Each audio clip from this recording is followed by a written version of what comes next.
Coming up today, a local college student diagnosed with kidney failure, how social media helped her find a donor, and now how these two women are telling their story in hopes of inspiring others to share the gift of life.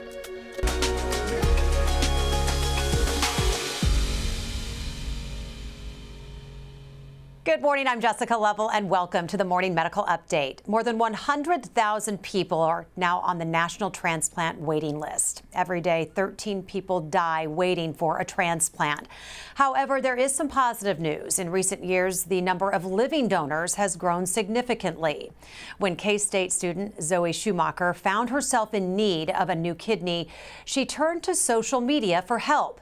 Kaylee Behrens was a familiar face. She answered the call for help, and now they hope that their story inspires others. Racing through a day of fun and discovery at the University of Kansas Health System, elementary school students had no idea they were about to meet two women with a powerful message about hope, friendship, and living donation. You can just see them the smile on my face. I was just like on top of the world. Zoe Schumacher and Kaylee Behrens are sharing a message that comes from lived experience about the power of living organ donation. Zoe was busy with her junior year when she started feeling sick. Eventually, she knew she had to get checked out, so she went to the ER.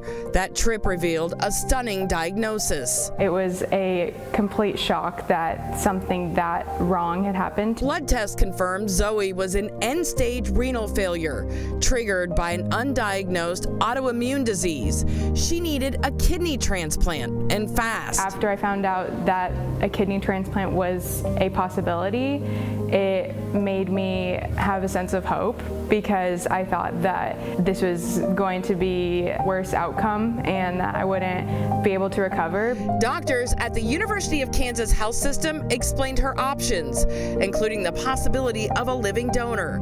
Zoe turned to her social media. I used my social media platform and the connection of all the K-State students in the community. One of those K-State connections saw the post, Kaylee Behrens. She and Zoe had lived in the same dorm freshman year, but hadn't stayed in touch. Right away for me, I knew it was something that I wanted to do. Kaylee got tested and learned she was a match. It wasn't much of a decision. To me was a few months of inconvenience, a few lifestyle changes, some temporary pain for a lifetime for her that was just, they don't even compare. The team at the University of Kansas Health System guided both women through every step. They had been incredible about making sure that this was a very informed decision. Today, they are both doing well and they're speaking out, hoping to encourage others to consider being a living donor. I think that it's a lot more doable than people think. I'm not going to say it's an easy process that you'll love, but I am eternally grateful that I did this. Zoe uses her art to inspire other potential donors, while both women continue sharing their story wherever they can, including with the next generation. Two lives, once loosely connected, now bonded by something much greater, a gift that keeps giving.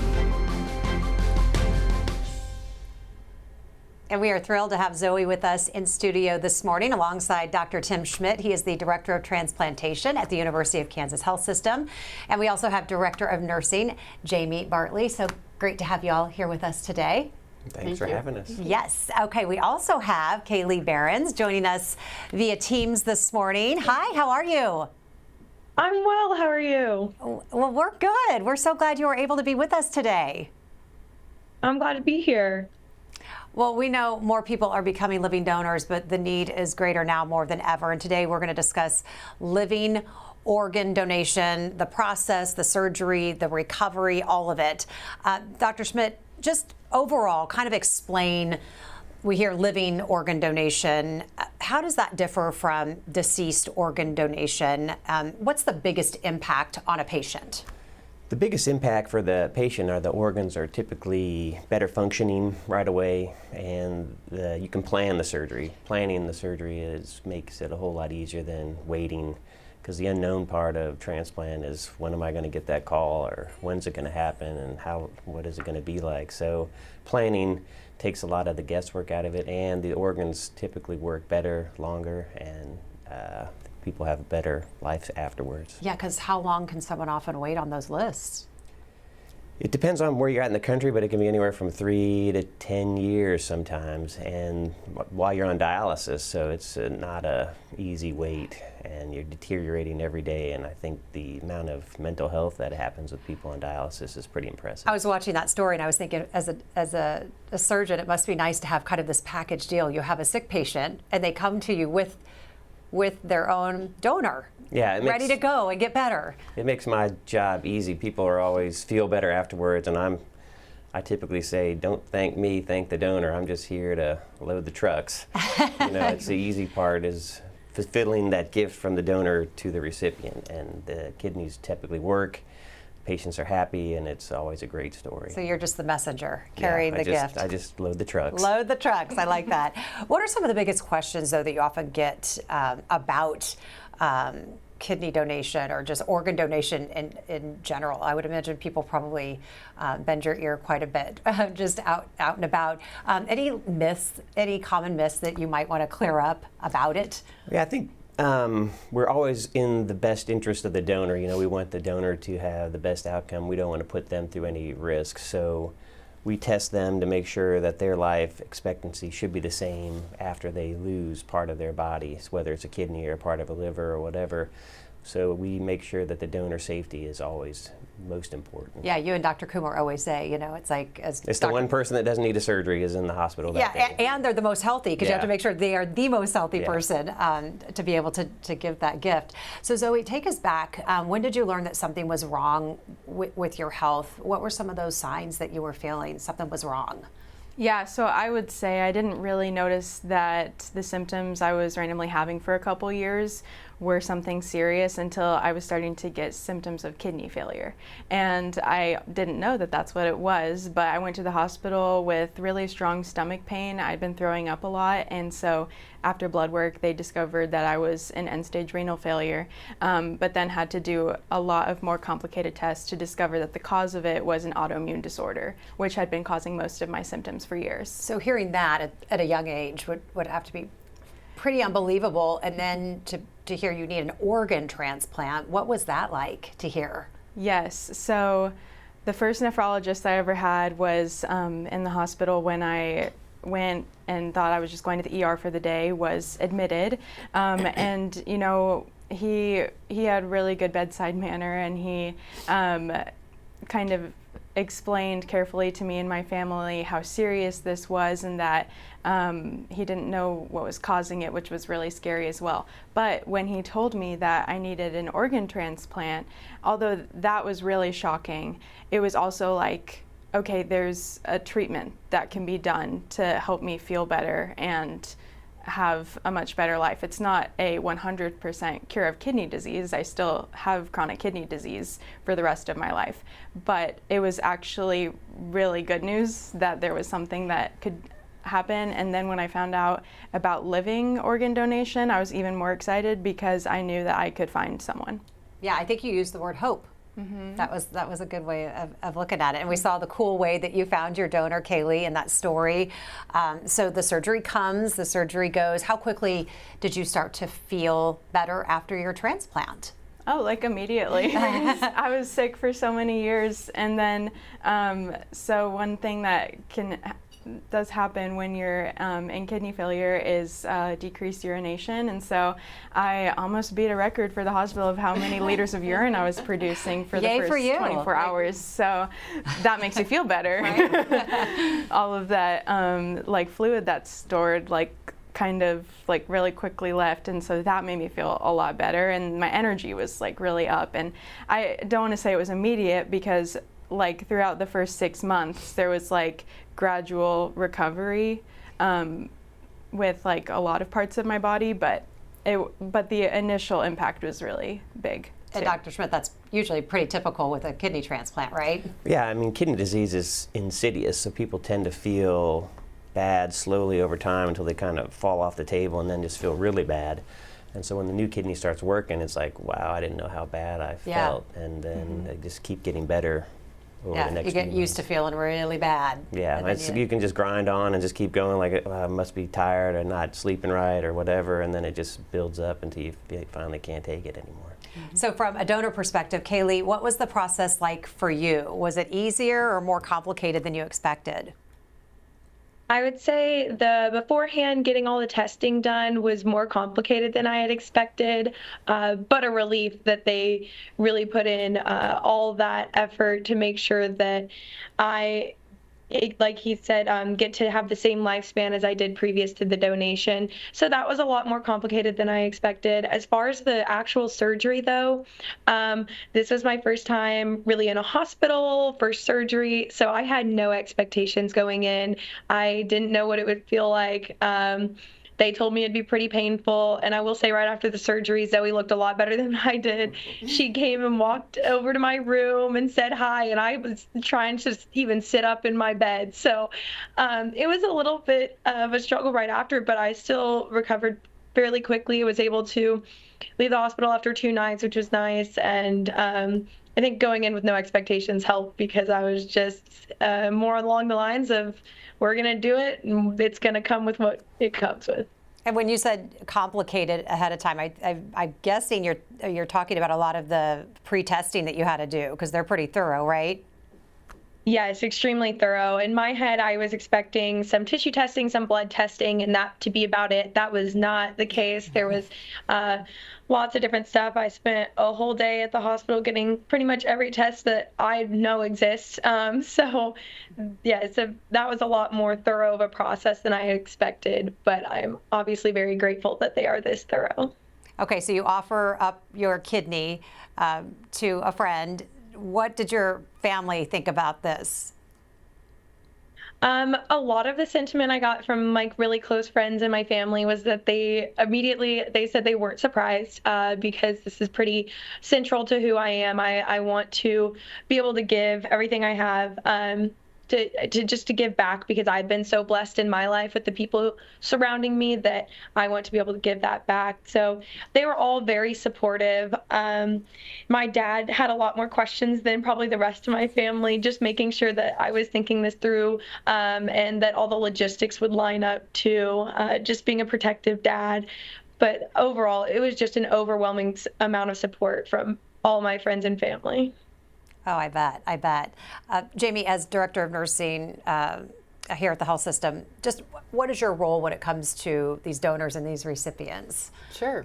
I've kind of wore a lot of different hats here in the organization and throughout my transplant nursing career, and now as I've evolved in leadership, I really look at my role as, supporting and enabling what the team does. And so a lot of that team is the transplant coordinators, and so they coordinate the evaluations for the donors and the evaluations for the recipients and manage them on the wait list and care for them long term. So sometimes, my role is like helping remove barriers for whatever they're experiencing to help the patients. And then sometimes my role is getting pulled in to, meet special patients like Kaylee and Zoe that have this really great idea and they want to connect with the community and give back in this really creative way and then help more patients. And so that's been really fun. So I've kind of met them on the back end where they had this great idea and helped facilitate getting that take your kid to work day event and things like that. Yeah. I have to admit, this is like job jealousy. If there's so many jobs, great jobs here at the health system, but if there's one job I could swap with, it would be like transplant coordinator. I know you have to be a nurse and all, Dr. Schmidt, but if there's ever an opening, just, I could slide in for a day, let me know. I think that would be so rewarding. So every time you come on here and tell your stories, I think that would just be the funnest job, just to be able to see those stories from the beginning to the end. What Kaylee was talking about with the screening process, though, explain a little bit about that, because what she was saying, it's so extensive. I mean, even like just psychologically, you're making sure that these donors really know what they're getting into when it comes to doing this, and making sure that you guys have really checked every box. Yeah, a lot of the literature shows that patients like Kaylee have done the research before they call us, so they're very informed before they call us. But on some level, they don't know what they don't know, and our job is to navigate them through the health system. And if you've even parked here, kind of getting from point A to point B is hard, let alone the number of consults we have, the number of testings that we need to do, the timeline, the regulatory, some of those pieces. And so having a coordinator like Samantha or Liz that guide that donor through that process, and some of that is making sure we don't do any testing on a patient that might not proceed to donation. And so we want to only push forward those patients that are obviously willing and able to go forward, and don't put them through anything unnecessary. And so they really put an individualized approach on managing that evaluation, and they guide them through the whole process. Kaylee can tell you, I'm sure, Samantha probably had her cell number or Teams or emailed, and they probably talked all the time. So it's really crucial to have that coordinator helping the patients through the complex process. Does that sound about right, Kaylee? Lots of conversations, phone calls. I bet you were asking questions all the time.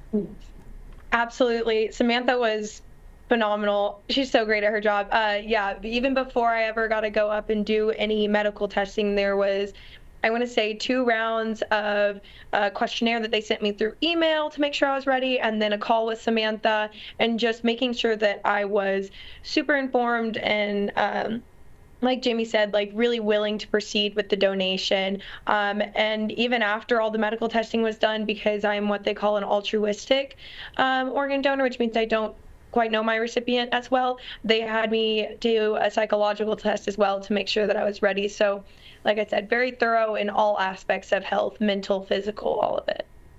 What kind of research did you do ahead of time? Jamie mentioned a lot of times that donors have already done a lot of work going into this, but what were you finding out? Immediately, I researched more along the lines of recovery time and how long I would be out, because I knew this would be happening overlapping my last semester of college. So that was kind of the focus of my research beforehand, and then what lifestyle changes would come along with it, what life after donation means, and just making sure that I knew that I was capable of committing to making those changes, so that if I'm putting my family through this scare unnecessarily, that I was going to make the changes I need to after to keep myself healthy as well. Well, be sure to ask your questions. You can use the chat on YouTube or Facebook. You can email the Medical News Network. That information is there on your screen. She mentioned altruistic donors. Kind of just explain for folks watching and listening exactly what that is and just why they're so important when it comes to donations. Sure. Living related would be a term that you'd use. So oftentimes, it's somebody that steps forward that's a mother, brother, sister, blood family.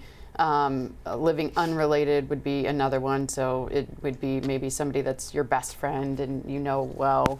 But in this case, the platform of social media connected people that were, acquaintances to some extent, as I understand it, and have become very close now.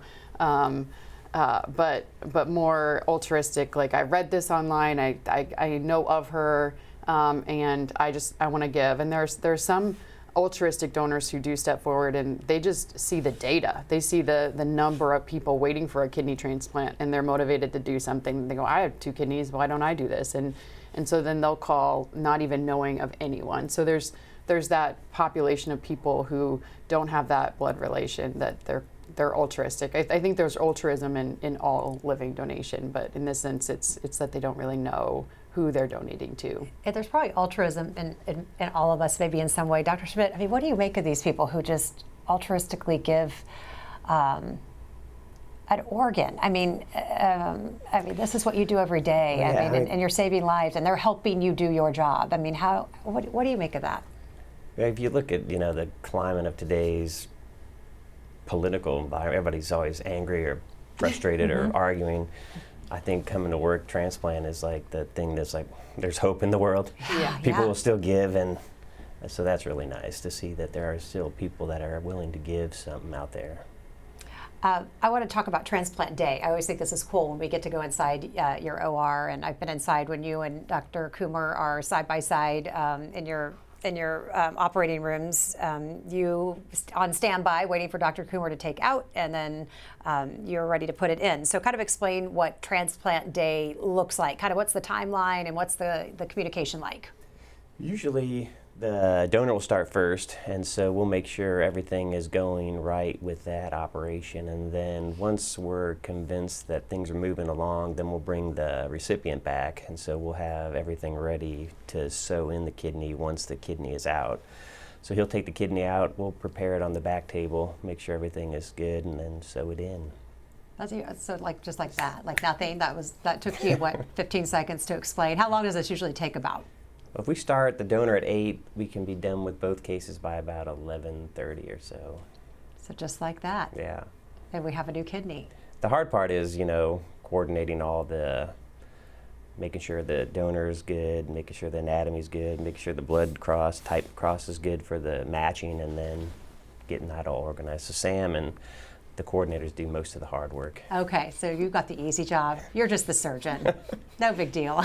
No big deal. Zoe, what were any fears going into this? I want to say fears because I think you were hopeful. You were excited in so many ways because you were going to get better. What questions did you have though? Yeah, I mean, exactly. I was not really that scared because I was like, this is like the option I have to go with. And I just went fully into it. But, me and my family, we had so many questions, but the team here at KU answered everything.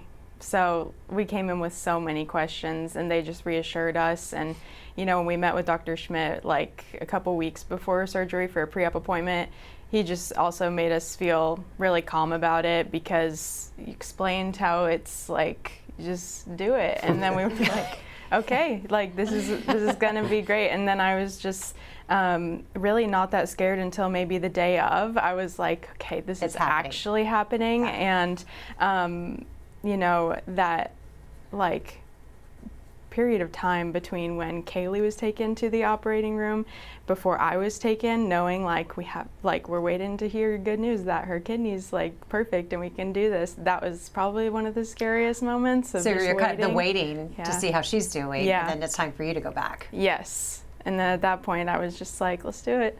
Let's do it. Yeah. Tell us about your artwork and just why you decided to inspire others through it. Yeah, so this project was Kaylee's idea. So it started out because she just wants to keep giving, and she got some funds from school in her nonprofit class. And so we did these coloring pages for kids, and I love drawing and art. That's really symbolic to things I care about. So I made these that kids colored while we told them about organ donation, and we're hoping to have them, as you saw, some merch items. They're going to turn into things that patients can carry with them to tell people that they're looking for a living kidney donor. So yeah, these are just a few of them, like share your spare kidney. That's a pretty common like saying, and just kind of these cute drawings that are signed by children to inspire people and also really help those patients talk about their need for a donor, because like I firsthand know when you are so sick, you're on dialysis, and then you're told you have to advocate for yourself to find a donor if you want one like really quickly, which also I'm just very fortunate that I had such a large pool of students at K-State who were interested in getting tested for me, like Kaylee.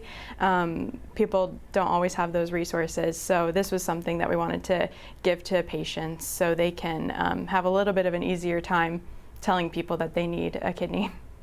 That must excite you to know that these two young women are out helping, and not just on college campuses, because that's young enough, but like really young kids and spreading the word. We got a call and they said, we have this idea, we want to do this, we've planned it all out, we have it ready to go.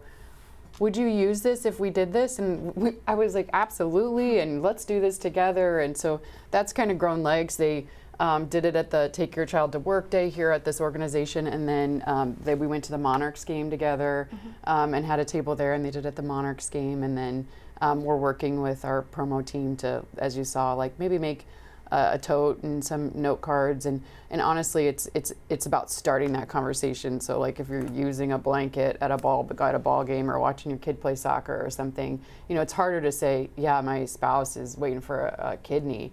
But if somebody walks up and sees kids' art and says, where'd you get that mug? What is that mug about? And it's a vinyl sticker on a mug or something, we're hoping that those sorts of things will just enable some more conversations to happen. And whether that's like sign your card and be a deceased donor, should that time come, or if you have it in your heart to call us and get more information, like we've got lots of patients waiting. Kaylee, we talked to donors before, and you all are usually very humble. What does this donation mean for you? For me, it's been such an incredible journey. I sometimes think that it should feel like a bigger deal, but honestly, the thing that has meant the most for me is just watching how healthy and happy Zoe is. Like, that's probably the times I get most emotional is, since we're not in the same city again, seeing a post on social media and she just looks so happy and like everything she's doing. Actually, this past Saturday, Sunday, she got to speak at the Wichita Kidney Walk, and she FaceTimed me and her mom held the phone so I could watch her speak, and that honestly made me like tear up. Just seeing the like incredible things that she is doing, like that's the reason I wanted to give in the first place. Is I could see what a happy person she is and how much she had to offer the world, and I was like, I know that if she's running at full battery, then she can do amazing things. And so that's been the best part for me. It's just seeing her. Well, you're doing amazing things. You did an amazing thing. Keep doing it. Dr. Schmidt, what's the future of living kidney donation and the impact on patients to come? Well, the impact is amazing. Kidney disease is terrible, and so it helps people. And we just need to keep getting the word out with stories like this to inspire more people to donate. We're also now doing living donor liver transplants. So in fact, we've had even anonymous liver donors as well. So people are willing to give, and it helps people get back to normal. And so I think that's the greatest impact. Let's just get to, I know you've got to get to patients. You've got patients waiting, so just a couple quick questions and comments from viewers this morning. Jeremy says, thanks, Kaylee. I was hoping to cry at 8 a.m. on a Friday. I can't think of a better compliment. I was thinking the same thing. I cannot think of a better compliment to receive than telling my family I was going to donate a kidney and no one being surprised, because that's just who I am.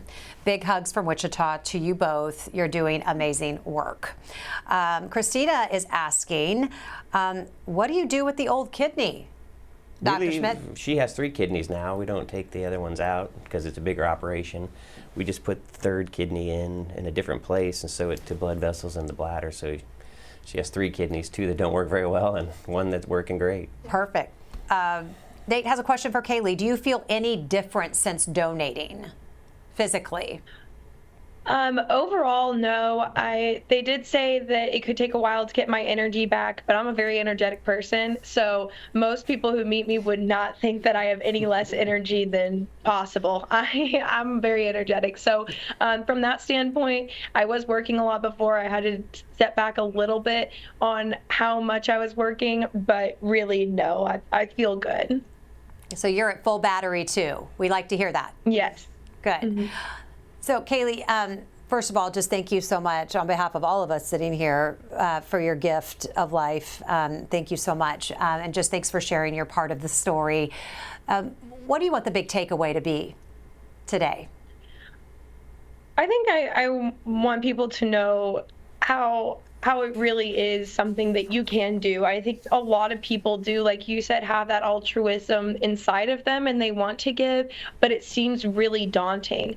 It is a big ask, but really when you look into it, they provide so many resources to make sure that you can continue on with your life, that if you have to take time off work, there are resources for that. So just the big takeaway is do a little bit of research. If you ever feel that calling, just kind of inkling inside you, do a little bit of research, and I think you'll find that it's a lot more doable than you think. Zoe, big takeaway from your story. Yeah, well, first of all, I completely second everything Kaylee said, and she's just such an amazing person, so I just feel the need to say that. You can say that. You can say that loud. But also just like for the patient perspective, I always want to encourage people to really just self-advocate and go for it. And hopefully my story inspires people to know a little bit of how to self-advocate and do that. But at the same time, if you ever receive a diagnosis of end-stage renal failure, or you're told you need a second chance at life, I don't think it's the end stage of your life. Clearly it wasn't for me. And I don't necessarily know if I would call it a second chance, because this is just life, and this is my life, So I think that I want patients to know that there is hope, and you can really get better. We're loving your perspective this morning. Thanks. Me and Jamie are looking at each I'm other. sitting here like, she's going to ask me next, and I'm like, ah. Ditto. All right, we're all like, okay, Yeah. she just said it as good as it's going to get. Okay, follow that, Jamie. Great. You can. Sure. You could do this. Honestly, Jess, it takes a team. We've mentioned some really key people, but there's just, it's just a massive team effort to take care of these patients on all sides and do it well. And I think the most beautiful thing here and what's on display is that our patients are a part of that, and they're so special. And so, like, being able to have the opportunity to pull them in and have them part of our team to help more patients has been, like, so rewarding. So I am just honored to be here, and thank you. Yeah. And thank you, Kaylee. It's so cool what you guys do up there. So, Dr. Schmidt, I don't know if I can say anything better than what's been said. But probably not, I'm but just here to give it a try. facilitate. I'm facilitating the gift, but the donors are really the special people in this process, and I think if more people knew that they could help somebody, they probably would do it. So getting the word out is important. All right. Thank you so much for all you do. All right. We appreciate you. Appreciate all of our guests today. Thanks to all of our viewers for being with us. Have a great weekend. We'll see you here on Monday. Coming up Monday on the Morning Medical Update. We use AI for everything from home decorating to cover letters. But did you ever wonder how it could be used for detecting breast cancer? I'm Jessica Lovell. On the next Morning Medical Update, we explore the use and the limitations of AI and look at how some health systems use it. Monday at 8. Subscribe to our Morning Medical Update and Open Mics with Dr. Stites podcast. Now, everywhere podcasts are available.